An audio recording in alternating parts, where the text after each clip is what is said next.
Hello friends, 3 నెలల్లో కులగణన అంటే ఈ 3 నెలల్లో కులగణన చేయాలని చెప్పేసి హైకోర్టు రాష్ట్ర ప్రభుత్వాన్ని ప్రశ్నించడం జరిగింది.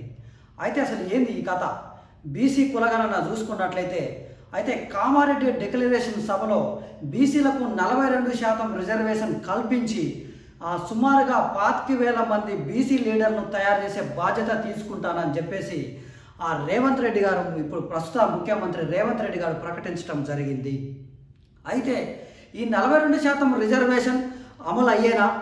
అసలు ఎందుకు బీసీ కులగణన జరపట్లేదని చెప్పేసి బీసీ సంఘ నాయకులు కానీ బీసీ సంఘ పెద్దలు కానీ తీవ్రంగా తెలంగాణ ముఖ్యమంత్రి రేవంత్ రెడ్డి గారిని విమర్శిస్తూ ఉన్నారు. సో చూద్దాం అసలు హైకోర్టు తీర్పు ఏమిచ్చింది. అయితే హైకోర్టు 3 నెలల్లో కులగణన చేయాలని చెప్పేసి రాష్ట్ర ప్రభుత్వాన్ని ప్రశ్నించడం జరిగింది. సో దీనికి ఏజీ సుదర్శన్ రెడ్డి గారు కూడా 3 నెలల్లో సామాజిక రాజకీయ పరిగణనలో తీసుకొని సమగ్ర సర్వే చేసిన తర్వాత రిజర్వేషన్ల అమలు విషయంపై మాట్లాడతామని చెప్పేసి హైకోర్టుకి 3 నెలల గడువు కోరితే ధర్మాసనం 3 నెలల్లో కులగణన చేయాలని చెప్పేసి స్పష్టంగా పేర్కొన్నది. సో చూద్దాం.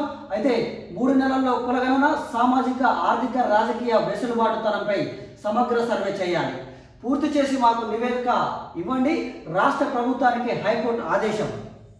సో ఏమంటున్నారంటే సుప్రీంకోర్టు మార్గదర్శకాలను అమలు చేయాలి, రాష్ట్రం యూనిట్గా కాకుండా స్థానిక సంస్థల యూనిట్గా కులగణన నిర్వహించాలి.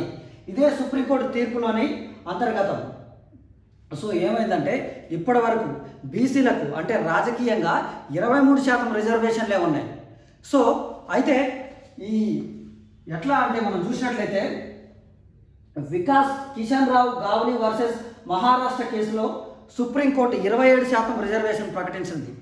సో అయితే గత ప్రభుత్వం బీఆర్ఎస్ ప్రభుత్వం వల్ల బీసీలకు అన్యాయం జరిగింది. ఎందుకంటే ఆ రిజర్వేషన్ తగ్గించి 23% రిజర్వేషనే ఇవ్వటం జరిగింది. సో ఇప్పుడు 23% రిజర్వేషన్ ఉండటం వల్ల బీసీలు రాజకీయంలో లబ్ధి పొందలేకపోతున్నారని చెప్పేసి బీసీ సంఘ నాయకులు తీవ్రంగా గత ప్రభుత్వాన్ని విమర్శించడం కూడా జరిగింది. సో ఈ కామారెడ్డి డిక్లరేషన్ సభలో 42% రిజర్వేషన్ ప్రకటిస్తామని చెప్పి ఇప్పటికే కాంగ్రెస్ మేనిఫెస్టోలో ప్రకటించడం జరిగింది. సో ఈ 42% రిజర్వేషన్ ఇవ్వకుండా మీరు స్థానిక సంస్థల ఎన్నికలకి ఎలా పోతారని చెప్పేసి ఇప్పటికే రాష్ట్రంలో అటు ప్రెస్ క్లబ్లో కానీ బీసీ సంఘ నేతలు రాష్ట్రం మొత్తటం తిరిగి ప్రెస్ మీటింగ్లు కానీ ప్రెస్కి అనుగుణంగా పెట్టి ఇప్పటికే ఈ ప్రభుత్వాన్ని విమర్శిస్తూ ఉన్నారు. సో చూద్దాం అసలు ఏం జరుగుతుంది. 42% రిజర్వేషన్ ఇస్తుందా ఇయ్యదా? ఇయ్యకముందే ఆల్రెడీ ఇప్పుడు హైకోర్టు హైకోర్టు ముట్టకాయ వేసింది ప్రభుత్వానికి. ఏంటంటే నువ్వు కులగణన చేయాలి 3 నెలల్లో అని చెప్పేసి. కులగణన చేసిన తర్వాతనే మీరు స్థానిక సంస్థలు కానీ ఇంకా అంటే అటు లోకల్ బాడీ ఎలక్షన్స్ కానీ జెడ్పీటీసీ కానీ ఎంపీటీసీ కానీ ఎలక్షన్లకు పొమ్మని చెప్తా ఉంది. సో చూద్దాం. రాష్ట్రంలో వెనుకబడిన వర్గాల కులగణనకు మార్గం సుఖమైంది. స్థానిక సంస్థల ఎన్నికల్లో కీలకమైన రిజర్వేషన్ల ఖరారుకు అవసరమైన బీసీల కులగణనను 3 నెలల్లో పూర్తి చేయాలని రాష్ట్ర ప్రభుత్వానికి హైకోర్టు కీలక ఆదేశాలు జారీ చేసింది. కులగణన పూర్తయిన తర్వాత సమగ్ర నివేదిక సమర్పించాలని ఉత్తర్వులు ఇచ్చింది. సుప్రీంకోర్టు ఆదేశాల ప్రకారం వెనుకబడిన వర్గాల సామాజిక ఆర్థిక సాంస్కృతిక రాజకీయ వెసులుబాటుతనంపై సమగ్ర సర్వే నిర్వహించాలని చెప్పేసి స్పష్టం చేసింది.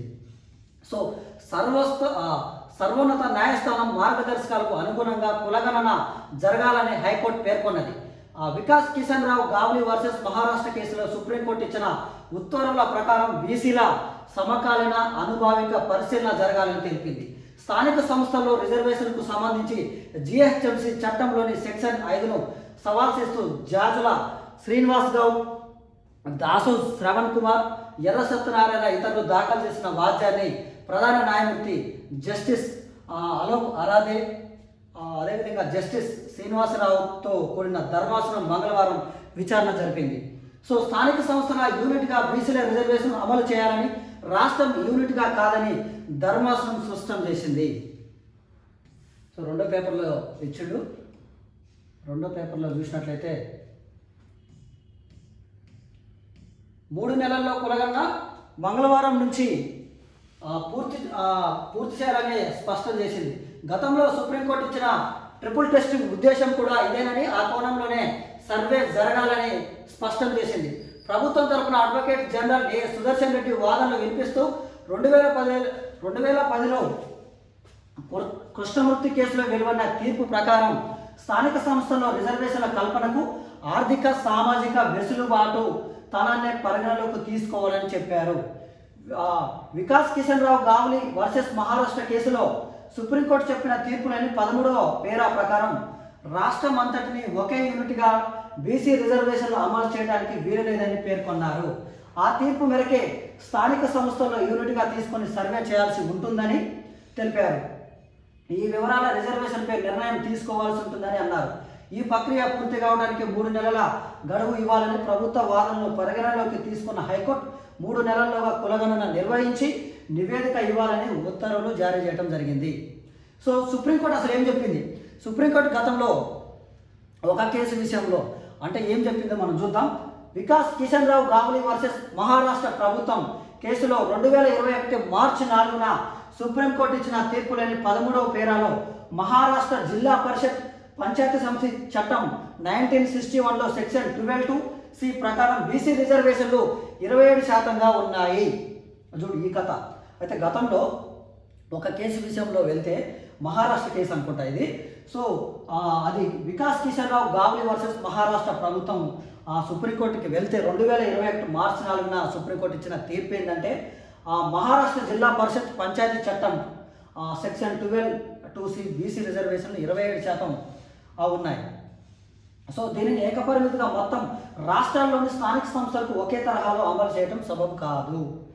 అన్ని స్థానిక సంస్థలను ఒకే తీరుగా బీసీ రిజర్వేషన్లు అమలు చేయడం సరికాదు. స్థానిక సంస్థల వారీగా బీసీల ఆర్థిక సామాజిక రాజకీయ వెసులుబాటు ధనాన్ని సర్వే చేయాలి. సమకాలీన పరిస్థితులను శాస్త్రీయంగా లోతుగా అధ్యయనం చేయాలి. అందుకు అనుగుణంగా ఆయా స్థానిక సంస్థల రిజర్వేషన్ అమలు చేయాలని 3 న్యాయమూర్తుల ధర్మాసనం స్పష్టం చేసింది. సో మనం చూసినాం యాక్చువల్గా బీసీలకు 27% రిజర్వేషన్లు ఇవ్వచ్చు, కానీ ఆ 27% రిజర్వేషన్లు కూడా సామాజిక ఆర్థిక రాజకీయ వెసులుబాటు తనంగా చూసుకోవాలి అన్ని రాష్ట్రాల్లో కూడా అని చెప్పింది. అయితే మన రాష్ట్రంలో మాత్రం బీసీల రిజర్వేషన్ స్థానిక సంస్థలో 23% ఉంది. అది ఖచ్చితంగా గత ప్రభుత్వం నిర్లక్ష్యం అని చెప్పేసి బీసీ సంఘ నాయకులు పెద్ద ఎత్తున విమర్శలు చెప్తా ఉన్నారు. సో ఇప్పటికైనా స్థానిక సంస్థల ఎన్నికలు కూడా వాయిదా పడే అవకాశం ఉంది. సో ఇప్పుడు అక్టోబర్, నవంబర్, డిసెంబర్ అంటే కొత్త సంవత్సరంలోనే స్థానిక సంస్థల ఎన్నికలు జరిగే అవకాశం ఉందని చెప్పేసి మనం ఇక్కడ అనుకోవచ్చు. ఎందుకంటే 3 నెలల్లో కులగణన చేపట్టాలి. సో ఆ కులగణనలు కూడా సమగ్ర సర్వే చేసిన తర్వాత నివేదన మాకు ఇవ్వాలని చెప్పేసి ఇప్పటికే ధర్మాసనం స్పష్టం చేసింది. సో మొత్తానికి కులగణన జరిపిన తర్వాతనే స్థానిక సంస్థల ఎన్నికలు జరగబోతూ ఉన్నాయి, కొత్త సంవత్సరంలోనే జరగబోతూ ఉన్నాయి.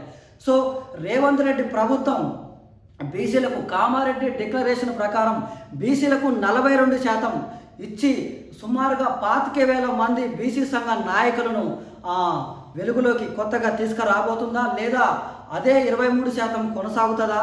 సో ఈ సమగ్ర కులగణన అయిపోయిన తర్వాత ఏజీ సుదర్శన్ రెడ్డి ప్రభుత్వానికి ఎలాంటి నివేదికను ఇవ్వబోతా ఉన్నారు? సో కులగణన మాత్రం ఖచ్చితంగా లేట్ అవుతుంది. ఎందుకంటే రాజకీయ కోణంలో సామాజిక రాజకీయ కోణంలో ఆలోచించి సమగ్ర కులగణన జరిగిన తర్వాతనే ఈ స్థానిక సంస్థలు కానీ సో ఈ ధర్మాసనానికి నివేదిక సమర్పించిన తర్వాతే స్థానిక సంస్థల ఎన్నికలు జరగబోతాయి. కాబట్టి మరో 3 నెలల తర్వాతనే సర్పంచ్ ఎలక్షన్లు కానీ ఇంకా లోకల్ బాడీ ఎలక్షన్ కానీ ఎంపీటీసీ జడ్పీటీసీ ఎలక్షన్లు కానీ జరగబోతాయి. కాబట్టి ఇప్పటికే గ్రామాలలో స్థానిక సంస్థలు ఇప్పుడే వస్తున్నాయి అని చెప్పేసి ప్రభుత్వం చెప్పడంతో ఇప్పటికే గ్రామాల్లో ఆ సందడి మొదలైంది. సో ఈ తీర్పు రావడంతో 3 నెలల సమయం ఆలస్యం అయిందంటే చెప్పడంతో ఇప్పుడు కొంచెం అక్కడ సర్పంచ్గా పోటీ చేసే నాయకులు చల్లబడతారని మనం భావించవచ్చు.